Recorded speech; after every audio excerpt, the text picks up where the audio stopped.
So welcome back to another episode of Gameball, and today we're going to be talking about the hoops. The NBA season's on its way again. It's in full effect, and we have Mikey Domagala on the show. He runs official NBA Buzz, has over 150,000 followers on Instagram, and then over 2 million, I believe, on Facebook. And he's one of the best, and he's talked to a lot of NBA players, so we're very appreciative of having him on the show. How you doing, man? Hey, what's up, Matson? I appreciate you having me on. Yeah. I woke up early today. I'm ready to talk some hoops. Let's do it. Hey man, for sure. I got my quick shower and I woke up. I'm ready for sure for this. But before we get into it, I want to talk about the official NBA buzz and all that stuff. Like, how'd you get it started? How have you been able to grow it to such like a big audience? Yep. So, it took a lot of hard work. Like you said, 2.5 million followers on Facebook, just hit 162,000 on Instagram. Also on Twitter, I got a couple thousand, which I'm getting that going. But yeah, how I started in 2012 when I was 12. I'm 21 now. Okay. So it's been, 8 to 9 years of just hard work, everyday posting, unique content. And, I've always been a basketball fan. So I just started with an idea that I wanted to get my opinion out there. And I turned it into more of a professional page over the years where I'm breaking news and, still having debate topics and, interviewing players on my show, Inside Buzz, which is on YouTube. Yeah, that's awesome. And bringing that show up and stuff, like, what's like the most memorable thing that's happened for you, whether it was for just like a post or during one of your interviews? Like, what's like what was like one of the things that made you say like, wow, I can't believe like I'm actually like this actually happened. Like I could have never thought of that. Yeah, I got a couple for each. For the page, it's more like when I see NBA followers, like NBA players follow the Mm-hmm. page, it's awesome. Like I had Giannis Antetokounmpo follow, then he unfollowed, unfortunately. I know I was annoyed. But then seeing like high level players comment and like LeBron has liked a post, Damian Lillard's commented, Reggie Miller comments, Ray Allen Yeah. comments, so stuff like that on that end. Then for my interviews, whenever I get NBA people on who tell me great stories that aren't heard before, like I had Hall of Famer Nancy Lieberman on Mm-hmm. one of my episodes of Inside Buzz, and she told me stories about Kobe and how she was supposed to be on the helicopter the next day with Kobe, and I don't know what would have happened if she went on if the helicopter still would have went down, but she would have been on that helicopter, and then she talked to me about her relationship with Kobe. So, and that's just one example.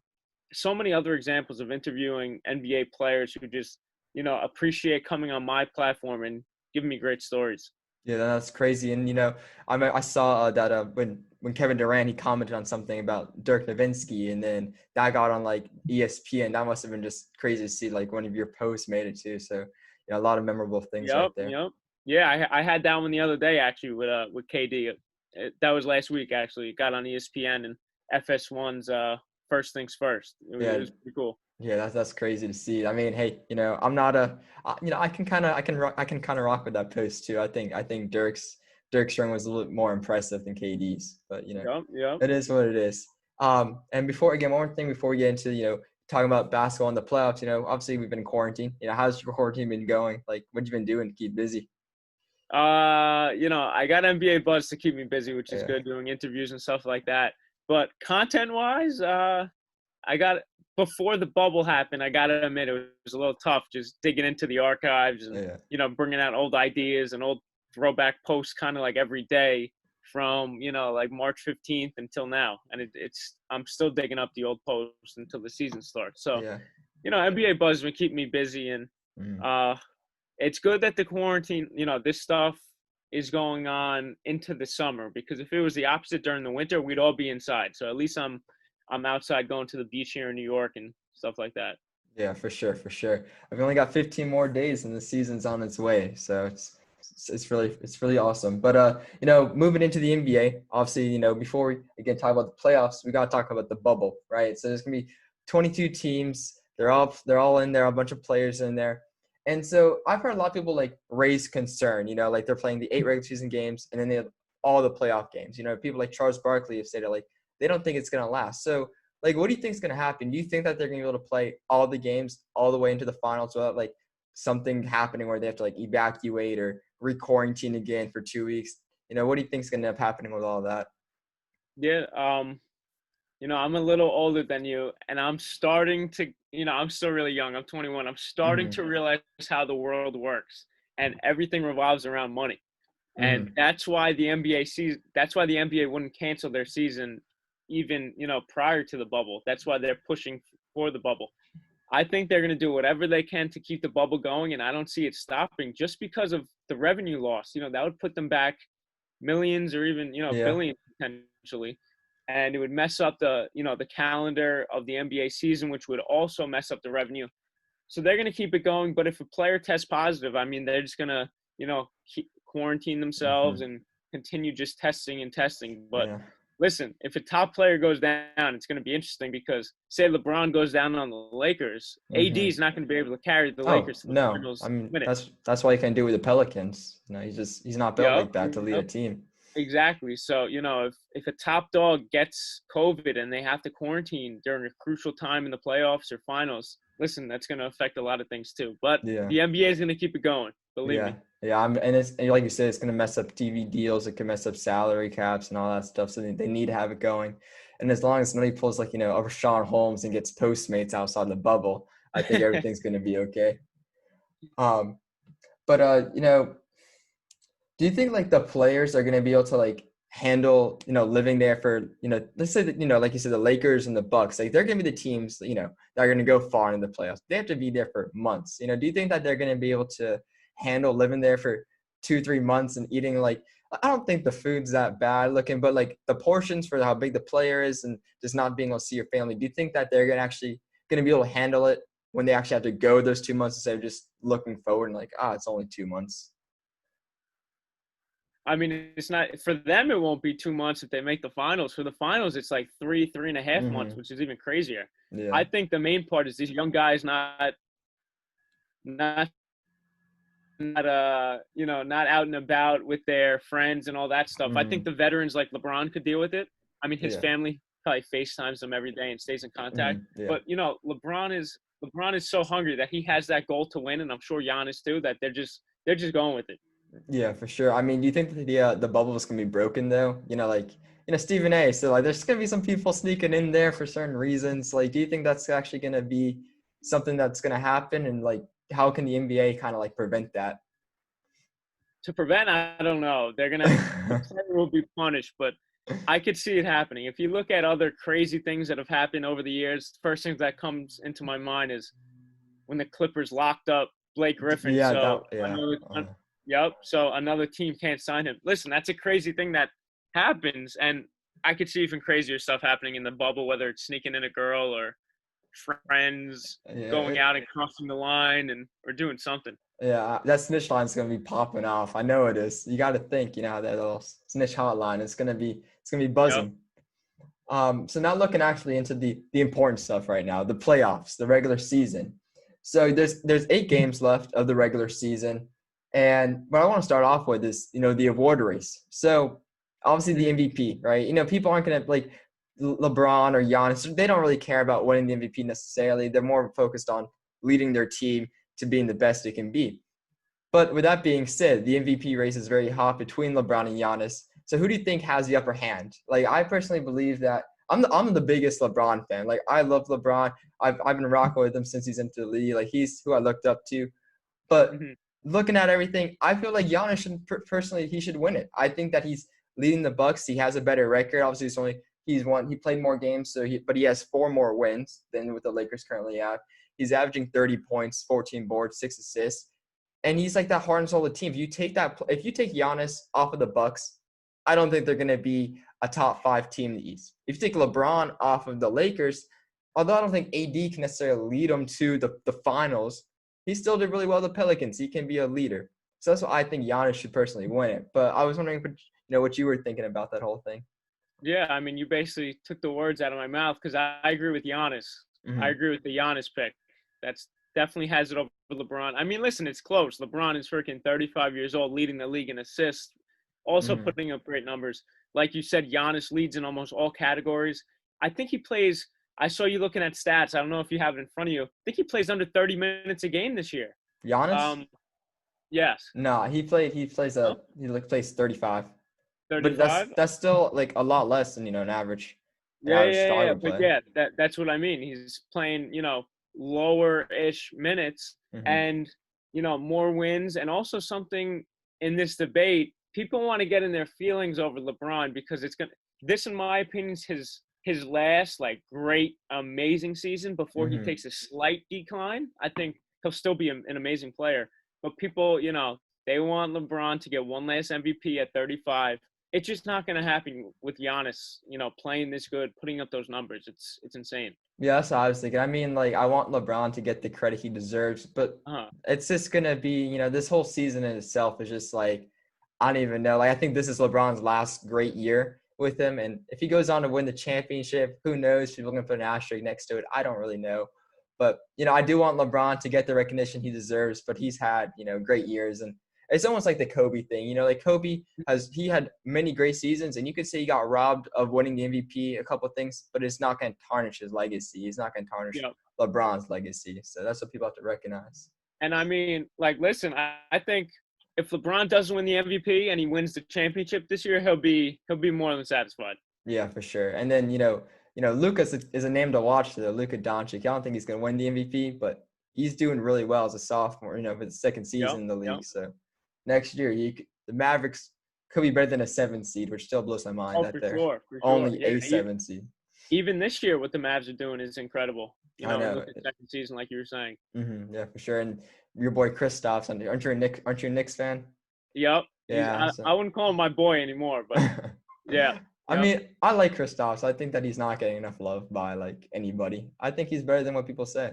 But, I like, I loved Kristaps when he was here with the Knicks. mhm. I think he could be even better. He kind of Yeah. shoots himself in the foot sometimes, taking so many 3-pointers. Hmm. He's so tall and kind of so skilled that his mid-range game is really effective. If he cuts down his, 3-pointers attempt a game, I think he could be even better. Because sometimes he gets a little inefficient, and he kind of misses a lot of shots in a row. Yeah, for sure. But he'll be able to figure it out with Dallas. I think Dallas has a great team built Yeah. around him to help him succeed right there. But moving on to another award race, I don't think it's necessarily a race. It's Rookie of the Year. I think that Ja has it locked up. He's just played more games. He's put up better numbers. But I want to kind of start a new debate with this. For Hmm. the next 10 years, if you had to pick either Zion or Ja, who would you have? See, that's a good question rather than asking who's Rookie of the Year, because Rookie of the Year is Ja. Yeah, You yeah, can't win for Rookie of sure. the Year with 19 games played. That's exactly what I'm saying. Yeah. But over the next 10 years, oh man, put me in the spot that it's so tough. Uh-huh. I'm gonna give the generic answer and say you can't go wrong with either because it depends on what you need. Yeah, I guess. You know, I guess you you could say that. you could build around both. It Uh-huh. depend if you got a straight scorer on your team, you know, he could go with Zion Yeah. a lot better than with Ja because Ja. I mean, he could go with Ja too. I don't even know what the point I'm trying to make here, but basically both players are going to be terrific players in this league, Mhm. and who gets the upper hand? Listen, people don't like this opinion. I'll pick Ja. I'll I pick would Ja over Zion. I would go Ja as well. I think Ja is just I think he's more talented in the sense of like so I went to March Madness. I saw Zion play a couple games. Obviously I watched him on TV. I see what he can do. But what I picked up, and he's from this area. Like I live in Greenville, South Carolina. He went to Spartanburg, so he was like 30 minutes away. So I've Cool. seen him. I've seen all that stuff. But the thing with Zion is he's just more of an athletic freak than he is skilled in a way, in the sense of he's a big body. And yes, you have players like Shaq who dominate because he was just so big. But Zion's not. He's only it's like what 6'7" I believe. He's not like a center. He Uh-huh. can't play down low like that. And he's winning because he's more physical. But players are gonna be able to figure him out. It's almost like I know it's a completely different sport, but it's like Lamar Jackson and the Ravens. Lamar Uh-huh. is great because he's mobile, but he's not the best passer. So once you make him one-dimensional, take away the run, he's not going to be great. If you figure out a way to stop Zion, which I'm sure they're going to be able to in 10 years, Mm-hmm. he's not going to be as effective. He's Yep. not that great at stretching the floor with threes. He's made a couple here and there. But if he can work on his shooting, then yes, he can be great. But it's just hard to see because he's just very one-dimensional in terms of he can score inside because he's big and he can pick up a couple blocks. Where Ja Yep, can I just agree. And then if you look on the other side with Ja is so multifaceted, doing mhm, everything. Mm-hmm. You know, you saw him as a rookie trying to dunk on people, hit threes. Like Kevin Love, He yeah. he locks up. He locks up on defense. He's plays, you know, high energy defense and Mm-hmm. offense. So both players are going to be amazing. And with Yeah. oh, I just wish the Knicks. Like, I like RJ Barrett here in New York. I love him. Yeah. He's still so young. I just wish we got, you know, I I, wish we got Ja. I wish we yeah. got Ja Or Zion. or Zion. But listen, the Knicks had to get really lucky to get Zion. Ja Yeah. was right there for the I ju- taking. Yeah. It just didn't fall. I mean, you guys might get LaMelo Ball this year, so I don't know how you feel about him, but he could be good, I guess. He can stretch the floor. He can help you guys out. Yeah. Listen, I want LaMelo. I think he's got the personality for New York. He's kind of an a-hole, which will Yeah. fit right in over here with these New Yorkers. And Uh-huh. listen, he's like 6'9", he could shoot. So hey, we might as well take a stab at him if he goes number one. Yeah, yeah. I mean, might as well. I think the Knicks just need somebody who's like kind of who's a star already. Like, LaMelo, who played overseas, but his dad talks about he got him all hyped up. Everybody Exactly. knows who LaMelo Ball is, so I think that it'd be a perfect fit for New York. And so the last little award race I got going on right here is the most improved player. So I don't know. I feel like we're going to agree on this one again, but I would give it a Bam Adebayo. I am a Heat fan, so again, might be a little biased in that sense, but he doubled his total. He went from having 9 points to 16 points, 7 boards to 10 and a half, and 2 assists to 5 assists with a block and a steal every game. He became an all-star this year from Yep. being like, a bench presence almost in a way to becoming an all-star. It's a huge step in itself. So I would give it a Bam. I think he's the reason why the Heat are such a dark horse in the in the playoffs as well. So, Yeah, no, I would go with Bam too, but also, you know, another improved player who I like, Chris Middleton's in the race a little bit, and people don't like to give him his credit. Like, yeah, he was. I'm just bringing up another option. Yeah, he yeah. was, a good scorer. Mm-hmm. But this season, if you look at his percentages, he's very close to the 50-90-40 club. Mm-hmm. He's increased his points per game and kind of his all-around presence on the floor. But it's going to go to Bam. Yeah. It's going to go to Bam for all the reasons you said, helping the Heat and kind of just really taking like a huge leap this season from what he was the past couple of years. Yeah, for sure. I mean, Chris Middleton, though, bringing him up, like, yeah, I think he's a great player. I think that he is, a star of a team, but nobody likes to acknowledge that because, sometimes, like I think he's I think he's a top 18, top 15 player in the league. But then you got articles coming out saying he's top 10, and it kind of like devalues him because people are like, oh, that's not true. Like, he's so overrated. And I'm like, oh, yeah, he is a little, like, he's not top 10. But I think he's a lot better than what people say. So I can get with that for sure. And now looking into the playoff push in the Western Conference, right? The 8th seed is this the only seed that's up for grabs really when you look at the West or the East, and it is a tight race. You got Memphis in there with 8. They have a 3.5 game lead over Portland and the Pelicans and the Kings, and then a 4-game lead over the Spurs. And then you could say the Suns could sneak in there, but they're 6 games back, so it's kind of like tough to say. And they have a hard schedule, so I'm not giving it the Suns. But who do you think is going to be able to sneak into that 8th seed, or do you think Memphis could keep it?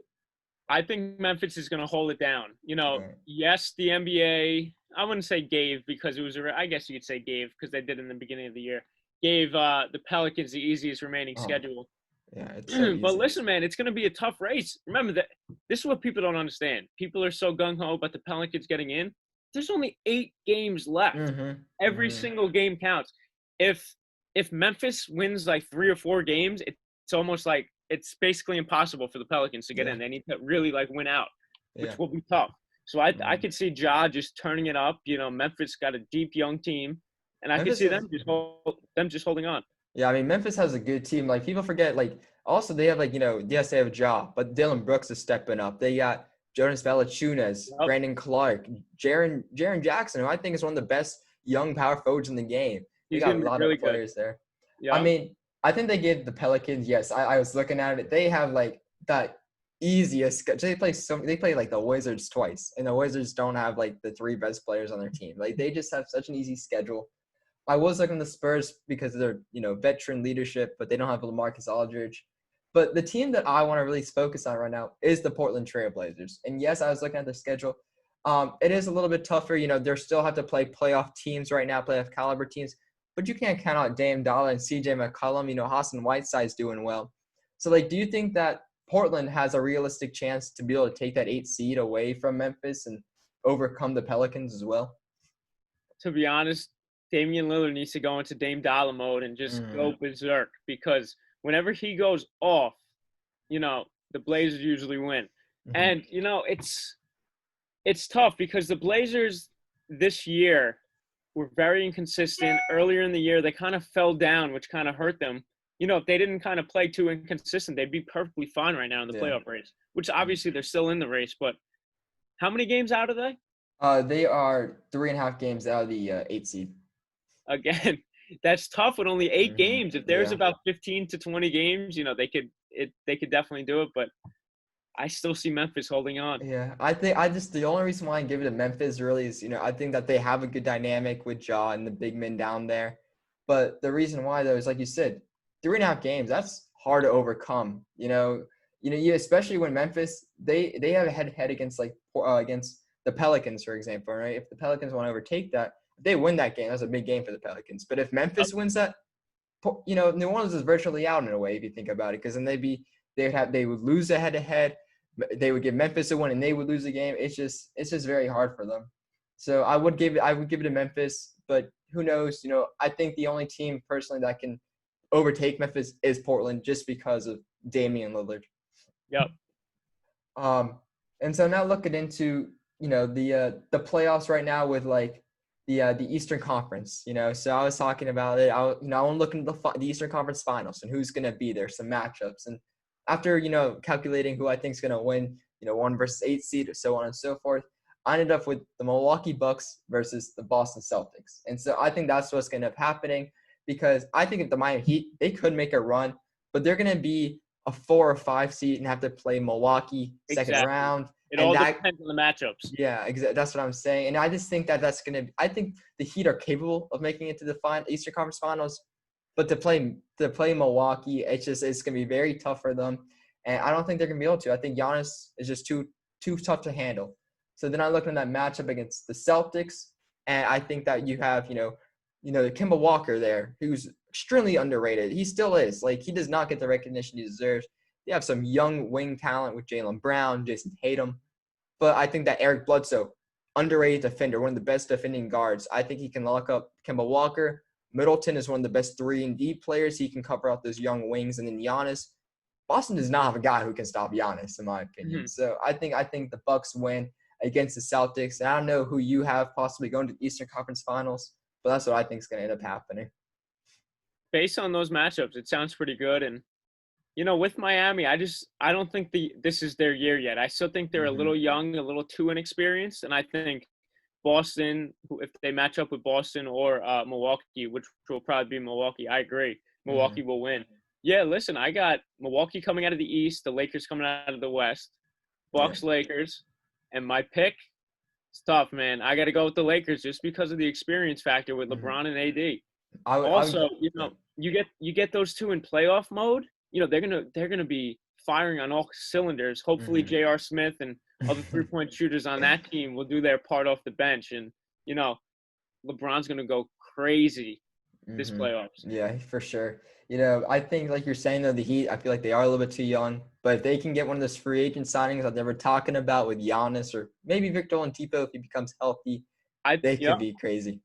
Staying on that, I think Oladipo is the better move than Giannis. They don't need Giannis. If they get Giannis, Bam Adebayo's development's going to slow a little bit. He's not going to get the looks and the numbers that he wants. And the rest of the guys, Jimmy Butler with Giannis there is going to get pissed off because he's not the top dog. Harrow's development and Duncan Robinson, they're not going to get as many touches. I think Victor Oladipo is the perfect guy to fit on that team because that's a team of balance. That's not a team of Giannis. I mean, the Bucks are balanced, but put Giannis on the Heat, he's going to take away from the rest of them. I think VO is who they should sign. I mean, but when you say that, though, like, yes, I understand that, and I agree. Like, looking at the Heat and I watch a lot of the games and seeing how they function as a team together. They get that ball moving, they have a good connection. And it's just like the grit and grind. It's almost like Memphis when they had Marc Gasol and Zevo, but a little bit better, in terms of like shooting and athleticism. but they just grind out the games and they just put it on the work. There's a story where Jimmy Butler was literally dribbling the ball during quarantine. So that's the type of people they need around them. But then you got to think, though, Giannis is just right now, I still think LeBron is the greatest player in the game personally, but Giannis in 2 years definitely will be the best player in the game. And it's hard to say how you going to turn down the greatest player in the game right now. That's just very hard to do. So I understand that, and it can implode on them. Jimmy Butler could grow very unhappy, but I just think it's very hard if they had the opportunity to turn him down. And I don't think it would necessarily hurt the growth of Bam Adebayo. I think that it might in a way, but I think that Bam's more than capable of working on his own. So it's interesting. But if Oladipo can come back healthy, though, he could be. I think he's one of the best players in the game. But moving on to the Western Conference Finals, you said you had the Lakers taking it out. You had the Lakers going. I think we all have the Lakers versus Clippers as a matchup. I think that's what's going to be happening. And I am taking the Lakers, like you said, because LeBron, but when he flips that switch, he's next level. And especially when with him being healthy now during the quarantine, he's going to be even better. Resting. I think this rest of all teams, I think is helping the Lakers the most because LeBron gets to recover. But the matchup that I was after I was looking at all the matchups, breaking down everything, I think it's going to come down to these two things. Do you think that the Clippers are going to be able to stop the Anthony Davis and Dwight Howard down low, or do you think the Lakers are going to be able to stop the wings of Paul George and Kawhi? Who do you think is going to be able to gain that upper hand? Because that's the matchup. Those are the two weaknesses for each team. So who do you think is going to be able to take that over and be able to find a way to stop that side of it? Well, first thing I will say, if those two teams match up in the West, that's going to be one of the greatest Western Conference Finals ever. LeBron on Kawhi, and then, AD in the mix, and then Paul George with the Clippers. Yeah, listen, the Clippers are definitely going to have a hard time with Dwight and AD because who do the Clippers have that's that big? I had this discussion with my friends the other day. They have Zubac, but I mean, listen, then they have Montrezl Harrell, and Harrell is a dog down there, but he's only about 6'8". Yeah. So AD and Dwight are going to be able to kind of overpower him and out height him in that aspect. But then again, like you said, who's going to stop Paul George on the Lakers? But Paul George hasn't really been Paul George this season. I don't know what it is. If he's not fully getting used to playing next to Kawhi, if there's too much firepower on that team and he's not getting the proper looks that he wants. But, if he turns it up, it'll be a matchup for the ages. Yeah, I mean, I think one of the biggest X factors, obviously, we have LeBron, AD, Paul George, Kawhi. Those are the big names. Everybody knows about them. But I think the biggest X factor out of all the teams is Marcus Morris. People forget about that. Marcus Morris, when he was on the Knicks, he was averaging nearly 20 points. And so maybe that's just too many mouths to feed with the Clippers. But for the Lakers, if you think about it, who's going to Avery Bradley, one of the best defenders, is gone right now because he, obviously I respect it. He doesn't want to get his family, sick and all that. But who's going to be able to stop those players? There's a report that Markieff Morris isn't even at the Lakers, isn't even in Disney World right now, isn't even in Orlando. So I just don't know who's going to be able to stop those guys. It's just very hard to say. Yeah, I think that's the only problem with the Lakers. People think the Lakers are so deep, but the bench is kind of a lot of I do this, and then this player does that, and that guy does that. They're not really all-around, well-rounded bench players. They're kind of just, do a job. Like JR is just going to shoot. Yeah, he could defend a little bit, but then look at Quinn Cook. I mean, he could be a lot better back there, and he's going to have to be better because he's going to take the place of Rondo. So players like that need to step up, or else, like you said, the Clippers – they got a ton of mouths to feed, but that's fine because when you bring the bench in, they can just obliterate the Lakers. Yeah. Their bench. Yeah. I mean, hey, maybe Alex Caruso, this is his time to finally break out and be. I forgot about the Caruso. Come on. And then it's very tough to see, but the Lakers, they really need to be their bench is just a bunch of 3-point shooters if you really think about it. And if they're firing and they can make their shots, then it's over. You can't stop them. But if they can't make their shots, that's the problem. And going back on Caruso, as much as everybody and I like Caruso, look at a Caruso and a Lou Williams.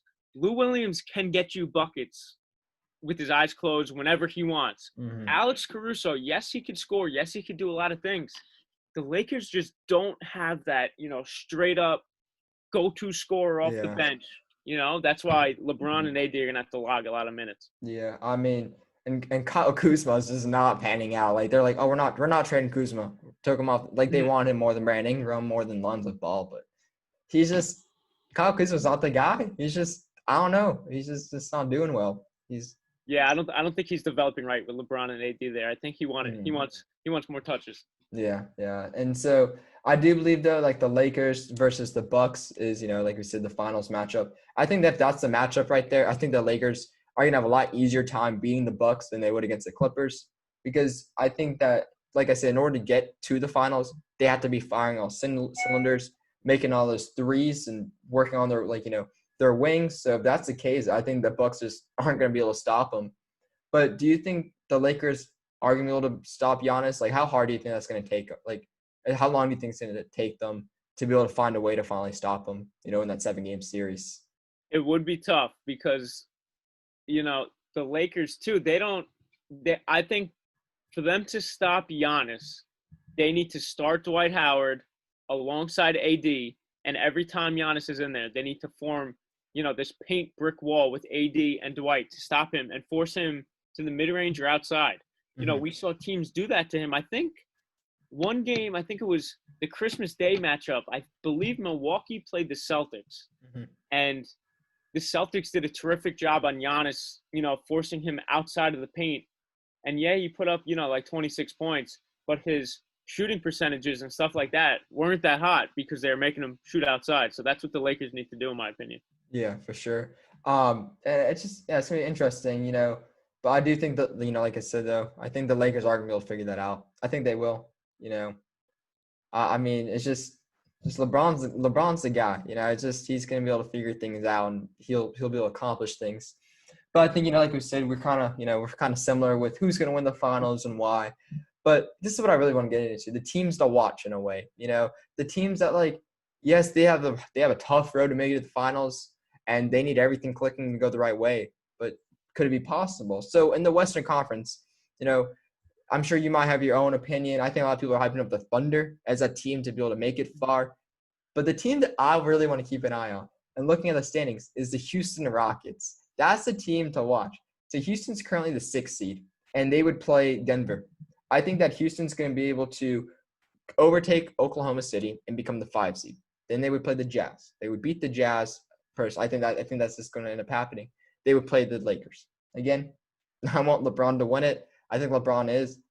But do you think that it's possible for Houston to possibly overtake the Lakers and win that game? I mean, when they made that trade where they got rid of Clint Capella and they put Robert Covington, the very first team they played were the Los Angeles Lakers. And they won. They beat the Lakers by 10 points. And obviously it's one game. But, hey, they made it work. So why can't they do it for 4 games? So what do you think could happen? Who's your dark horse team? Do you think Houston could actually make a run? Dark horse, I like Houston and Denver, but with Houston, James Harden is going to shoot himself in the foot again. It's like he doesn't want to change his game enough to balance it out with his teammates and play team basketball. He's just going to take a ton of step-back threes. I'm not a fan of that. The matchup with the Lakers, who's going to stop AD? I know you said that one game in the regular season. But when the playoffs come, I mean, you get Robert Covington or PJ Tucker on AD. It's just not gonna go well. Yeah. And going back to Denver, listen, Jokic and that team. Jokic is skinny now. He'll be a lot quicker, a lot more versatile than he already is. I could see Denver being my dark horse. Houston, I don't have enough faith in Houston with Westbrook and Harden just being a little inconsistent with shooting the ball. You can't win games when the 2 of your top players, who are these MVP level guys, shoot 40% from the field combined. It's just not going to work. Yeah, that's true. I mean, and they're both apparently testing positive for Corona. I don't even know what's happening with James Harden, because I swear he's shooting and practicing, but tested positive 2 days ago. No, that was kind of a rumor I saw by a page with only a couple thousand followers on Twitter. And it kind of got that snowball rolling with Harden. But, hey, he just arrived to the bubble yesterday, and they don't let you go if you're, positive and not quarantined a certain time.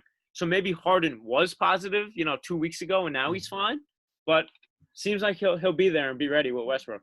Yeah, for sure. Okay, good for them then, But with the Nuggets, so you brought that up, right? With Nikola, that's your dark horse team. He's gonna be skinnier, he's gonna be more agile. So they would obviously they play the Thunder, they would beat the Thunder. But again, the matchup we're talking about is them against the Clippers. That's what would end up happening.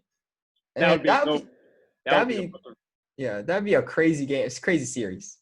And I don't think again the Clippers don't have a big man to stop Nikola. But do you really think like Jamal Murray and who they have down there is going to be able to like go up against who's going to be able to stop Kawhi and Paul George? Like who do they even have to be able to stop them? Like Paul Millsap. Like I don't know. Mm-hmm. How do you think they're going to be able to overtake like the Clippers and win that game? That's where I think, the Nuggets aren't there yet to be title contenders this year. Mm-hmm. They still need to develop guys like Michael Porter Jr. will be that guy. Mm-hmm. He's just not there yet. He's still so young. He's coming off his injuries. And, yeah, like you said, who's going to guard Kawhi? That's why I would have the Clippers, beating the Nuggets. I agree with you.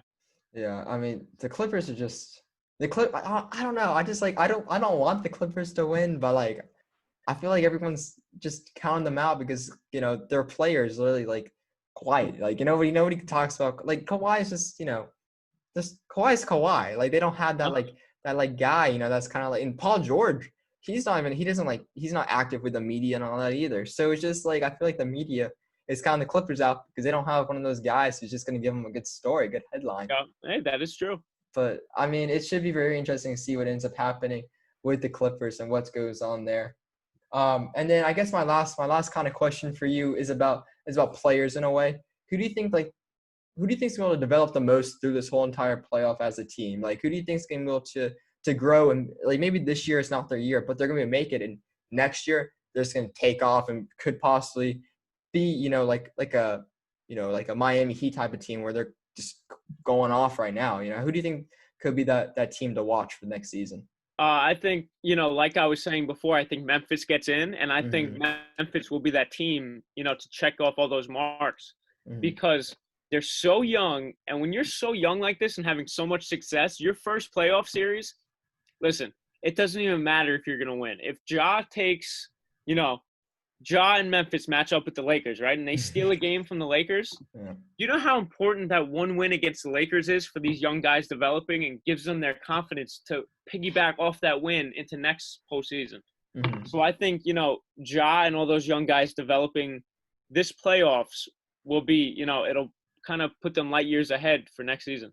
Yeah, for sure. I mean, well, especially, I think Brandon Clark and Jaren Jackson, I think they need the most development. I feel like they're good, but they can unlock another level. And if they can do that, they're going to be a dangerous team.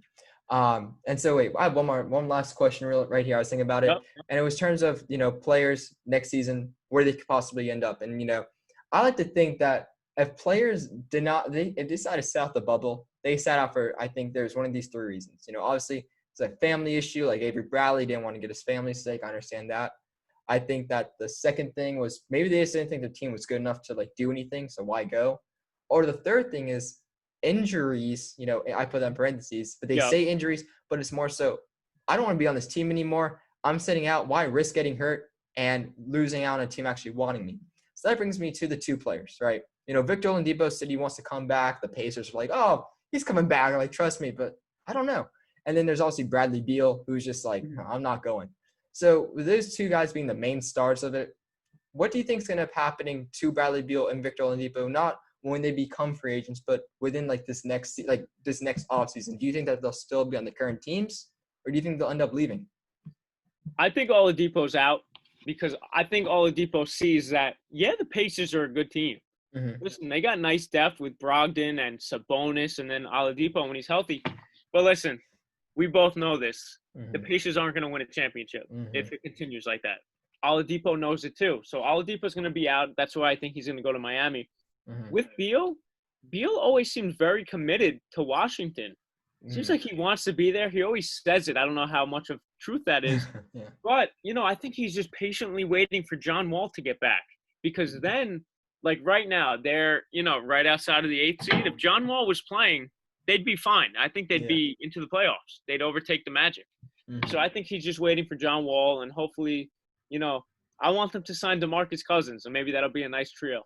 It could. I mean, hey, you got that Kentucky duo as well, with John Cousins. But do you think John Wall is going to be able to really achieve what he used to be, like that top of the line point guard?